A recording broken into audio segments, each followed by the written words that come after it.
¿De verdad merecemos lo que tenemos o tenemos lo que merecemos? Desde muy pequeños se nos inculca esta idea de que podemos llegar tan lejos como nos lo propongamos, siempre y cuando estemos dispuestos a luchar por ello.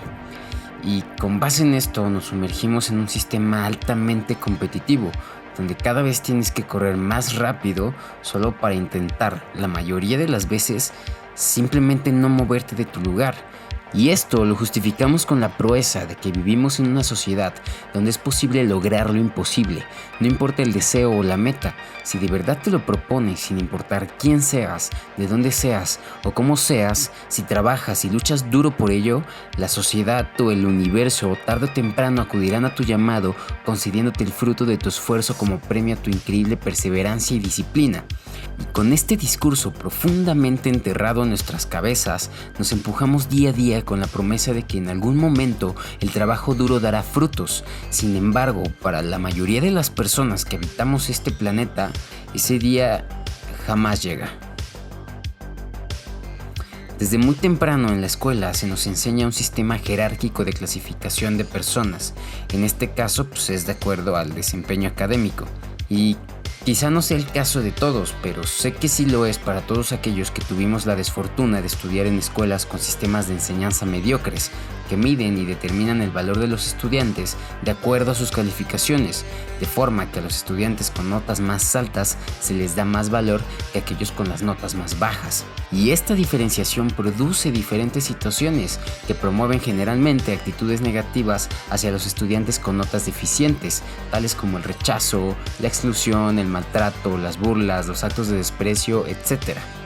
Los premios o castigos que nos dan nuestros padres y profesores como parte de un proceso de crianza para inculcarnos ciertos códigos de comportamiento a los que popularmente llamamos educación, son basados en una idea de mérito.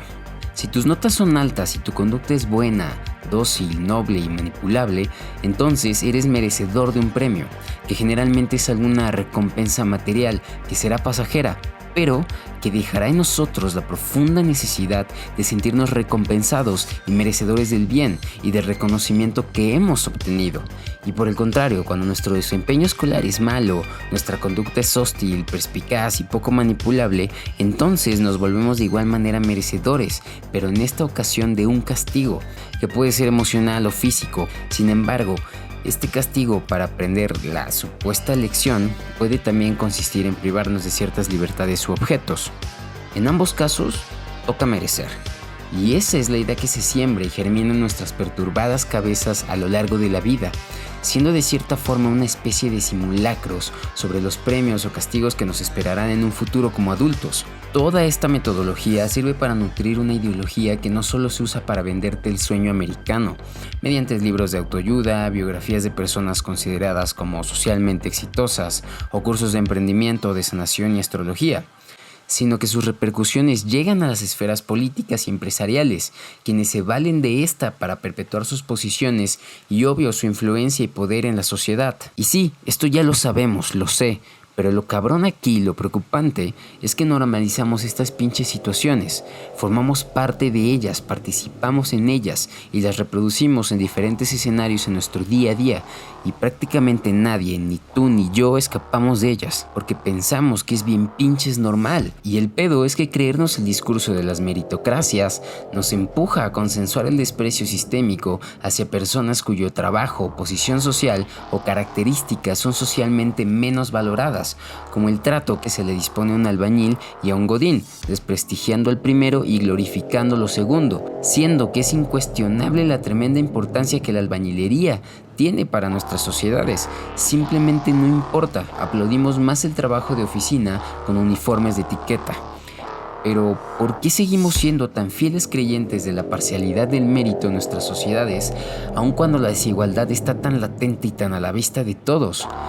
¿Por qué no seguimos contando el discurso de que el que persevera alcanza, aun cuando muchísimos pasan sus vidas enteras trabajando sin llegar jamás a cumplir sus sueños?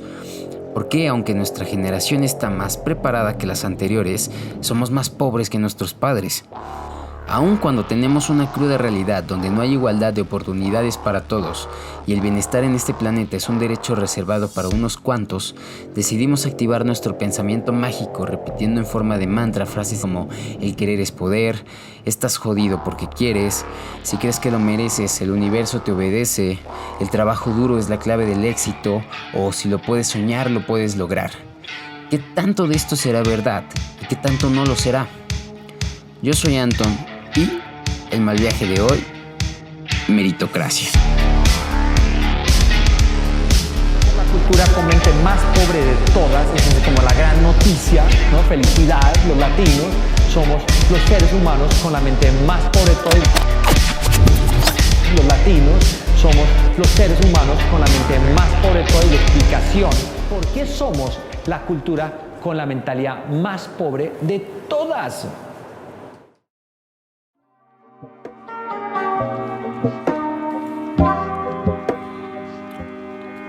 Qué rico está ese whisky. Ok, comencemos por lo primero.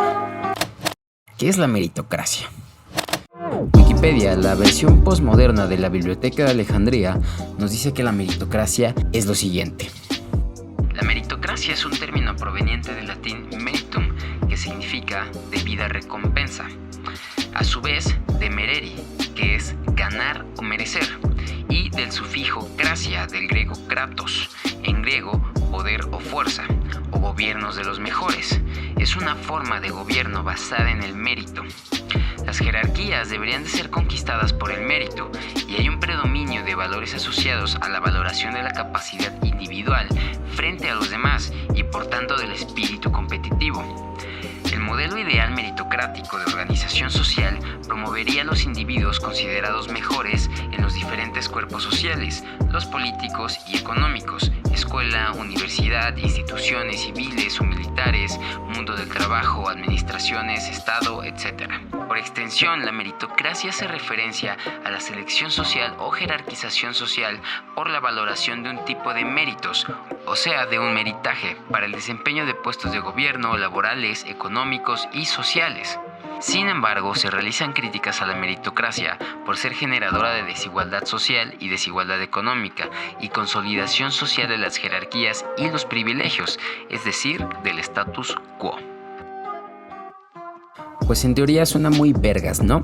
Un lugar donde todos son valorados transparentemente por el fruto de su trabajo y su contribución de valor a la sociedad. Y pues hasta cierto punto es así.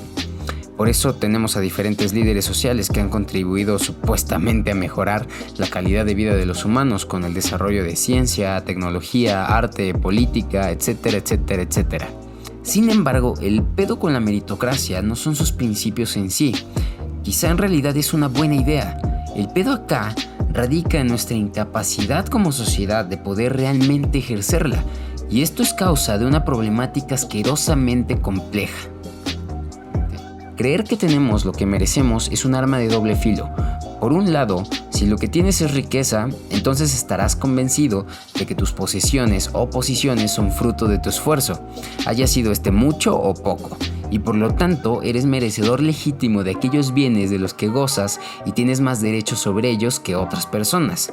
Pero por el contrario, si lo que tienes es miseria, desfortuna y pobreza, entonces de igual manera lo mereces, y tú y solo tú eres responsable de sacarte de eso, y si no has podido es porque simplemente no lo has deseado lo suficiente o no eres capaz, y eso de cierta forma te hace sentir inferior y te desvaloriza ante la sociedad.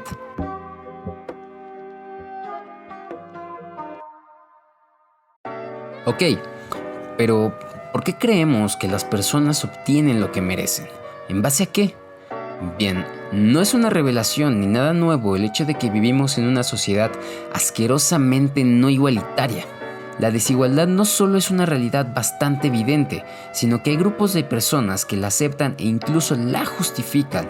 Generalmente son individuos que no se ven afectados por esta desigualdad.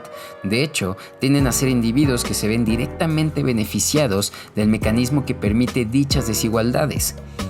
En este tipo de sociedades no igualitarias, aquellos que están en la cima quieren creer que su éxito está moralmente justificado. En una meritocracia esto significa que los ganadores deben de creer que ellos mismos se han ganado su éxito por medio de su talento y trabajo duro. Para ellos, eso es una realidad prácticamente incuestionable. Cuando logramos o no alcanzar una meta o cumplir un objetivo, como entrar a la universidad, conseguir un trabajo o conseguir pareja, creemos que es directamente resultado de nuestro esfuerzo individual. Pero, ¿qué hay de nuestros padres, amigos, instituciones o condiciones socioeconómicas y demás aspectos culturales que pueden jugar a nuestro favor o en contra y que influyen directamente en los contextos que determinan nuestras posibilidades? ¿Qué hay de vivir en una sociedad donde talentos como el tuyo son recompensados? ¿Simplemente no importan? Personalmente, no lo veo así. La meritocracia, en teoría, promueve la eficiencia y renuncia a la discriminación, mientras que también afirma cierta idea de libertad. Y si tú, como yo, también te has subido en esa moto y las cosas no han resultado, entonces sabes que mantener esa idea viva en la cabeza es un dolor de culo. Por lo tanto, la meritocracia te hace creer que si logras tu objetivo, esto es completamente resultado de tu trabajo duro. Haya sido este poco o mucho, no importa nada. Tú y solo tú eres una verga y listo. Y por el contrario, cuando no lo logras y fracasas, entonces es solo tu culpa y eres una basura, lo cual, en ambos casos, es falso. Pero mientras más pensemos en nosotros mismos como autohechos o autosuficientes, es más difícil aprender gratitud y humildad, y sin estos sentimientos es fantasioso que intentemos siquiera pensar en procurar el bien común. Creemos que en una sociedad meritocrática la riqueza, los ingresos y la clase social son designados por competición. La meritocracia pretende que de hecho las posiciones sociales se obtienen a partir de una competencia de potenciales habilidades entre los miembros de una sociedad y por lo tanto los vencedores se creen merecedores de ciertas ventajas. Y de nuevo, esto en papel, en teoría, suena bastante atractivo, sí, pero en la práctica la cosa es muy diferente. Y es que para empezar, es necesario preguntarnos, ¿realmente todo el mundo tiene oportunidades iguales para competir por buenas posiciones sociales? Y la respuesta es un simple y evidente ¡no! Para que este principio pudiese ser válido, necesitamos erradicar las barreras de las clases sociales, para entonces emparejar el terreno y promover de verdad una competición igualitaria, justa y sana. Pero todos sabemos que plantear como punto de partida un escenario así sería la puñeta mental más erótica de la humanidad.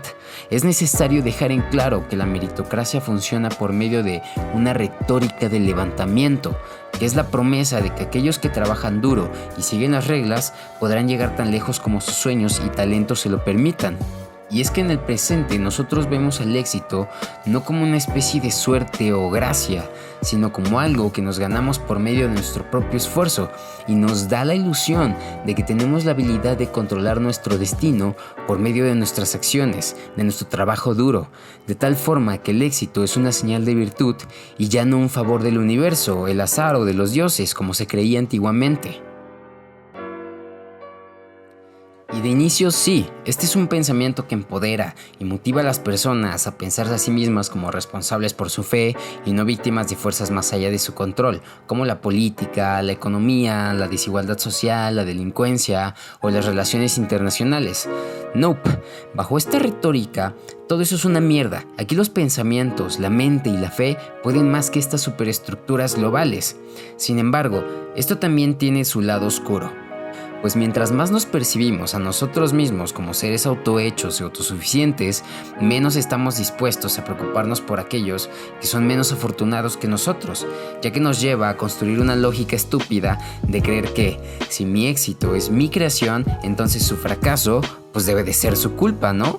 Y de ahí la famosísima y estúpida frase de la cual muchos alguna vez nos hemos colgado: el rico es rico porque se responsabiliza y el pobre es pobre porque se victimiza. Esta lógica hace que la meritocracia sea corrosiva a la comunalidad, de manera que sea difícil ponernos en los zapatos de otros y por el contrario nos hace adoptar ideas como que el éxito refleja las virtudes superiores y por tanto los ricos son ricos porque se lo merecen más que los pobres y entonces los jodidos pertenecen a sus respectivos lugares, o que somos responsables por todo lo que pasa en nuestras vidas, que obtenemos lo que merecemos y por lo tanto que si la prosperidad es una señal de salvación, entonces el sufrimiento es una señal de pecado. Y este pensamiento ayuda cuando todo va bien, pero vaya que jode cuando todo se va a la mierda.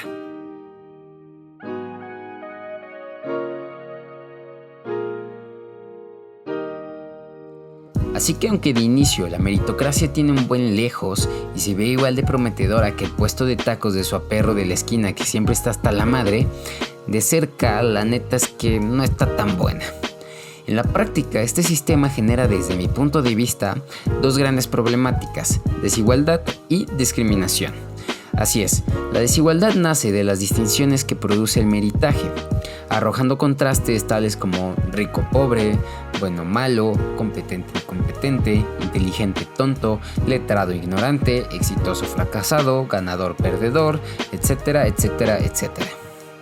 Estas dualidades obviamente tienden a ser valorizadas socialmente de maneras distintas, dando más prestigio a las posiciones que brindan mayor poder e influencia y rechazando aquellas que, aunque son vitales para la sociedad, su prestigio está por los suelos, como lo es el caso de los albañiles, pepenadores, barrenderos, enfermeros y el proletariado en general. Y obvio que el gran pedo de esto es que resulta ser que no por casualidad la gran mayoría de los habitantes de México, de Latinoamérica y prácticamente de todo el puto mundo nos encontramos actualmente en posiciones de desventaja ante la meritocracia. Pero, ¿por qué sucede esto? ¿Por qué si todo el mundo predica que todo es posible, que si luchas duro lo conseguirás y que si lo deseas con la suficiente fe y fuerzas el universo acudirá a tu llamado, aún así a la gran mayoría nos está cargando la chingada?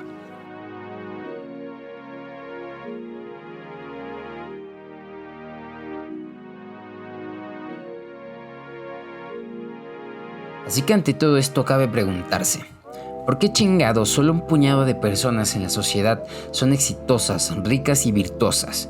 ¿Es acaso porque el resto somos una bola de brutos, huevones, débiles de mente, incompetentes, mediocres y faltos de fe, ambición y conexión con el universo? La verdad yo pienso que no, y creo que tú también. No creo que las grandes masas, donde nos encontramos la gran mayoría, los humanos promedios, normales, aquellos que con algo de suerte llegamos a ser un poco más que un CURP, un RFC, un número de seguro social y una deuda en buró de crédito, seamos únicamente una gran cantidad de mano de obra, de apasionados consumidores y de fieles súbditos. No creo que los millones de personas que se despiertan a diario con el gran compromiso en mente de llevar pan a su casa, levantándose antes de las 5 a.m. y no para andar de productivo y mamador compartiéndolo en redes sociales, sino para poder preparar alimentos para ellos y sus hijos o para poder llegar a tiempo a un trabajo que les queda horriblemente lejos, una chamba que seguro es asquerosamente mal pagada, en donde está por demás decir que muy probablemente existe un ambiente laboral denigrante, de acoso, de prepotencia, de humillación, castigo y demás salvajismos. No creo que aquellos talentosos, soñadores, trabajadores y demás seres que pasaron por aquí y que nunca alcanzaron ni alcanzarán tal cosa como el éxito y sus nombres no serán recordados con el pasar del tiempo, hayan fracasado, pasado desapercibidos o hayan sido infravalorados debido a sus pocos méritos, su poca fe, su poca virtuosidad o su poca inteligencia. Y tampoco pienso que aquellos seres que a lo largo de la historia han ocupado posiciones prestigiosas, ventajosas y privilegiadas haya sido de igual manera debido únicamente a su esfuerzo y trabajo duro, sus méritos, su fuerte fe en alguna deidad, su virtuosidad, su gran inteligencia o su inmutable paciencia.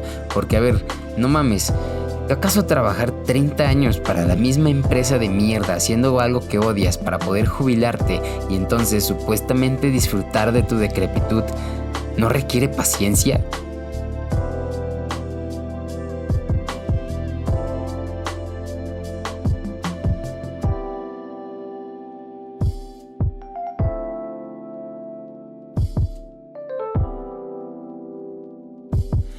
Entendamos de una vez que la meritocracia es una ideología y esta ha crecido. Recordemos que el sufijo cracia indica que es un sistema de gobierno basado en la habilidad, el mérito, en vez de la riqueza o la posición social. En este contexto, el mérito significa básicamente inteligencia y esfuerzo. Esa es la idea, la definición. Sin embargo, la palabra meritocracia es ahora muy usada para describir un tipo de sociedad donde la riqueza, los ingresos y la clase social son designados por competición, asumiendo que los vencedores merecen tales ventajas. Por lo tanto, apoyado del darwinismo social, esta palabra se usa para describir sociedades que son agresivamente competitivas, con grandes diferencias de ingresos y riquezas, en contraste con lo que en verdad serían las sociedades igualitarias, ya que la igualdad de oportunidades requiere más que la ausencia de discriminación. También requiere acceso a la educación, la salud y la vivienda digna para empezar, además de otros servicios que propicien la disponibilidad de las personas para poder competir efectivamente en el mercado laboral. Pero estamos muy lejos de llegar a esto. La democracia, o lo poco que existe de ella, está en peligro. Se puede ver en el enorme aumento de la xenofobia y apoyo público a figuras autócratas que desafían los límites y las normas demócratas, como Trump, Putin, Xi Jinping, Bolsonaro, Maduro, etcétera, etcétera, etcétera. Y esto es debido a que el neoliberalismo, que actualmente tiene el dominio de la economía y la política mundial, se ve fuertemente apoyado por la discursiva meritocrática. Es decir, que nuestro sistema político y económico está regido por la concepción meritocrática, desde lo micro, que es el individuo, hasta lo macro, lo colectivo, que son las naciones mismas. Esto quiere decir que si el sistema meritocrático tiene deficiencias en lo micro, es muy probable que también las tenga en lo macro, y entonces tenemos individuos ricos y naciones ricas, individuos endeudados y naciones endeudadas, individuos pobres y naciones pobres, siempre ricos y pobres. Si no perteneces a una familia o estatus social económicamente bien posicionado, seguro que al igual que yo te has dado cuenta con el pasar del tiempo que la disminución económica y cultural de la gente de clase trabajadora en las recientes décadas no es resultado de fuerzas inexorables, sino que es consecuencia de formas de gobiernos que solo abogan por los intereses de las élites y grupos partidarios. Y de nuevo, el pinche pedo con esto es que toleramos las desigualdades porque debido a la ideología de la meritocracia, seguimos creyendo que sea cual sea nuestro punto de partida en la vida, es posible llegar de los harapos a la riqueza, y esta fe es la que está sembrada en el corazón del sueño americano, que es tan solo eso, un sueño, ya que a pesar de que Estados Unidos tiene un ingreso per cápita más alto que China, en el segundo, la generación actual es más rica que la generación de sus padres, debido a una mejor distribución de riquezas, cosa que en Estados Unidos funciona de manera opuesta, de forma que el sueño americano paradójicamente se vive mejor en Copenhague, en España o en Suecia que en Nueva York. Y es que no es una coincidencia que el 75% de los americanos crea que un pobre puede salir de la pobreza por sí mismo, por su trabajo duro, mientras que en Europa solo el 35% lo hace. Solo el 50% de los alemanes piensa eso, y en Francia y Japón la mayoría dice que el trabajo duro no es garantía del éxito. Y es paradójica esta estadística, porque mientras que en Estados Unidos, un país con niveles altos de desigualdad social, las personas creen que pueden adquirir movilidad social por sus propios méritos, por el contrario, en países como Alemania, España, Japón y Canadá, donde hay mayor movilidad social, las personas son más conscientes de que la mayoría de las veces no es posible salir de la pobreza por nuestros propios méritos. Y al menos lo que las estadísticas arrojan es que en Estados Unidos e Inglaterra las ventajas económicas en su gran mayoría son heredadas de padres a hijos, y por el contrario, de aquellos que nacen pobres en América, muy pocos llegan a la aclamada cima. De hecho, la mayoría no logra llegar ni a la clase media.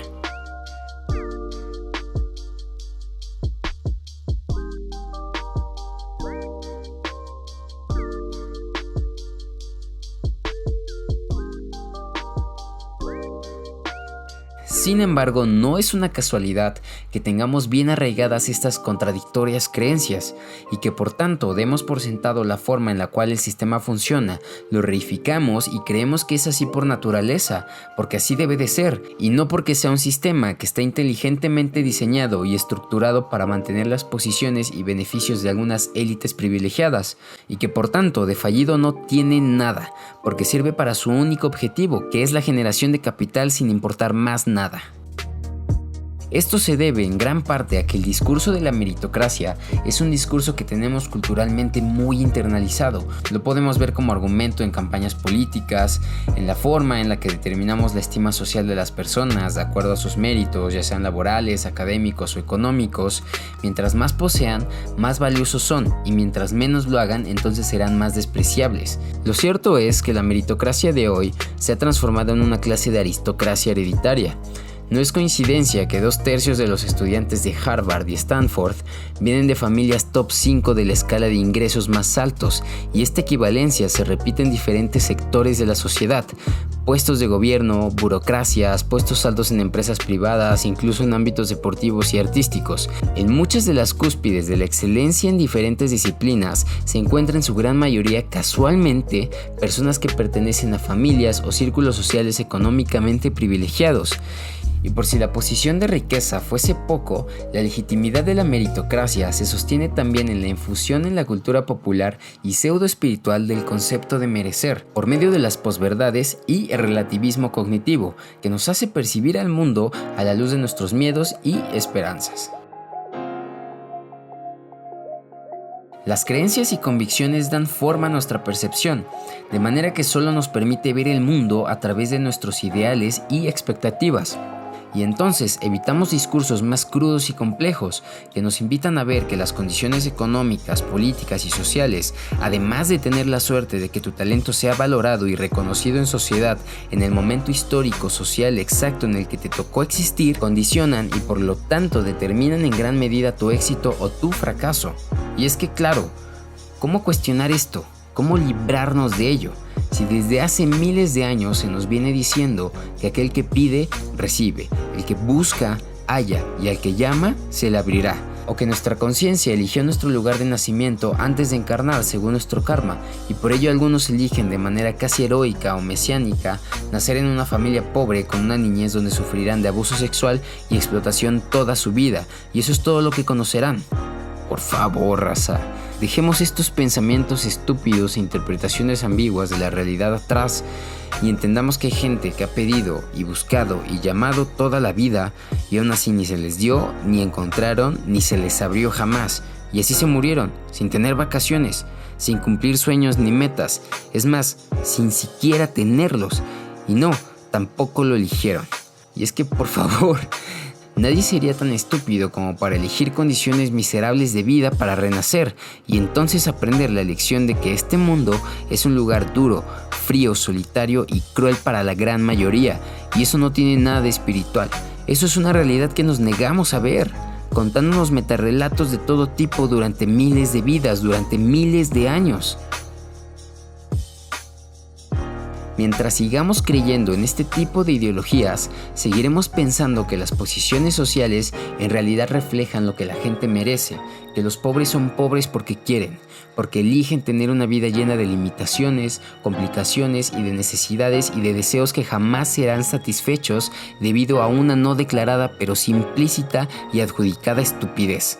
Y no que son pobres debido a todo un sistema complejo de mecanismos y técnicas de poder que se valen de constituciones, reformas neoliberales y leyes para proteger los intereses y posiciones de algunas clases privilegiadas que precisamente gozan de la influencia necesaria para poder intervenir en la opinión pública y por lo tanto en la concepción de lo que se considera como el bien común.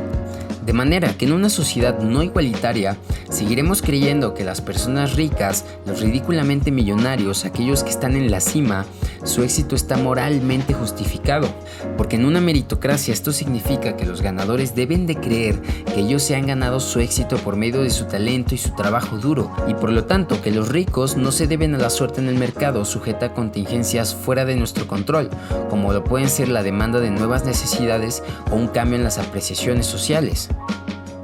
Pero como ya mencioné, mientras más nos concibamos como autocreados o autosuficientes, menos razones tenemos para sentirnos en deuda o agradecidos por nuestro éxito, y de esta manera fomentamos fuertes tendencias egocentristas en las personas que ocupan posiciones sociales de prestigio, y esta forma de pensar genera las bases de la competencia económica, la cual santifica a los ganadores y denigra a los perdedores.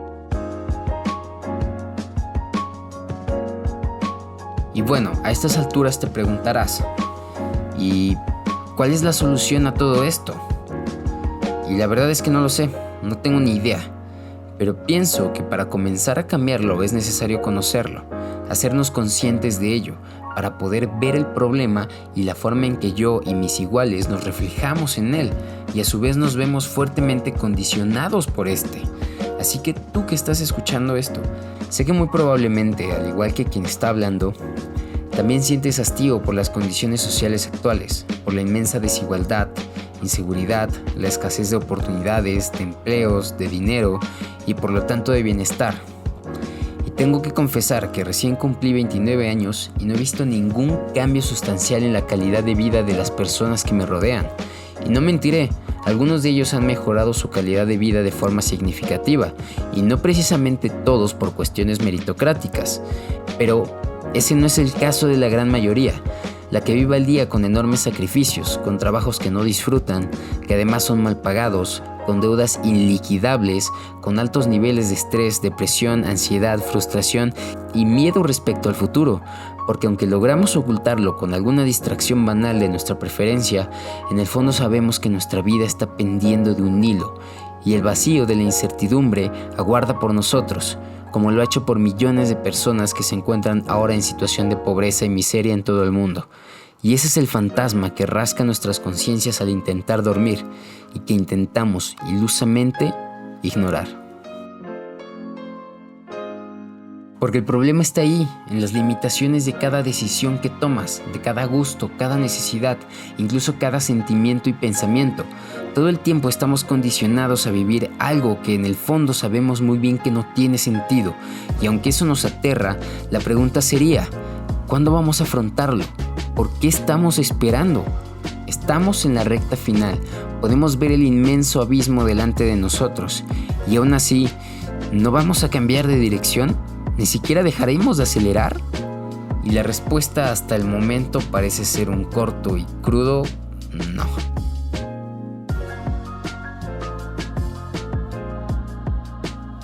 En fin, es difícil lidiar con esto, lo sé, y preferimos ignorarlo, pero si tú también te ves afectado por esto, entonces es necesario que comencemos a cuestionarlo. Las cosas son así porque creemos que así deben de ser y lo validamos. Así que comencemos a cuestionarlo y en el proceso, pues ¿por qué no? Poder proponer un mejor cambio. Porque si de verdad nos interesa que prosperen las nuevas generaciones, lo van a necesitar ya. Así que de entrada, entiende que esto no es tu culpa. Si tú que me estás escuchando te identificas con alguno de los problemas mencionados aquí, en algún lugar escuchaste a un pendejo como yo decir que eso fue tu elección kármica o que vives así porque no le has echado suficientes ganas o no se lo has pedido con suficiente enjundia al universo, mándalo a la mierda y comienza a buscar fuentes serias de conocimiento que te muestren una forma más compleja de ver el mundo y de darte cuenta que tu problema y tus condiciones de vida no son únicas ni han sido tu elección. Es una situación social que compartimos muchos y aunque nosotros no la elegimos y no la creamos, sí está en nuestras manos cambiarlo. Así que la invitación es a que comencemos a tocar más estos temas. Sí, aunque sean un dolor de culo o toquen fibras sensibles de algunos presentes. Vale verga, discutámoslo en la mesa, en la cena familiar, en los fumes con los compas, en el café con tu date o después del coito, donde sea, cuando sea, siempre que se pueda. Dejemos un poco de lado las charlas obvias y vacías de siempre, superficiales y redundantes, y pongamos en la mesa los temas que nos saquen de pedo, raza, que nos malviajen. Neta, la meritocracia es un tema muy pinches complejo y merece la pena malviajarse, desmenuzarlo y reflexionarlo más. Es necesario que comencemos de hecho a arrojar más luz sobre estas cuestiones para que entonces pues dejemos de seguir buscando héroes y comencemos a buscar buenas ideas. Por ahora no tengo nada más que agregar, así que eso es todo por hoy. Muchísimas gracias por escuchar hasta acá. Eres genial, intenta no morir y nos vemos la próxima. Chao.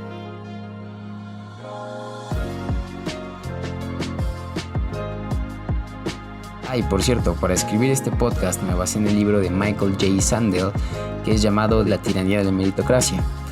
el cual la neta está muy chido, te lo recomiendo bastante. Abarca el tema de forma muy amplia, muy científica, con muchos datos, estadísticas. Es un libro increíble y pues si lo quieres, escríbeme y te lo mando. ¿Sale? Gracias.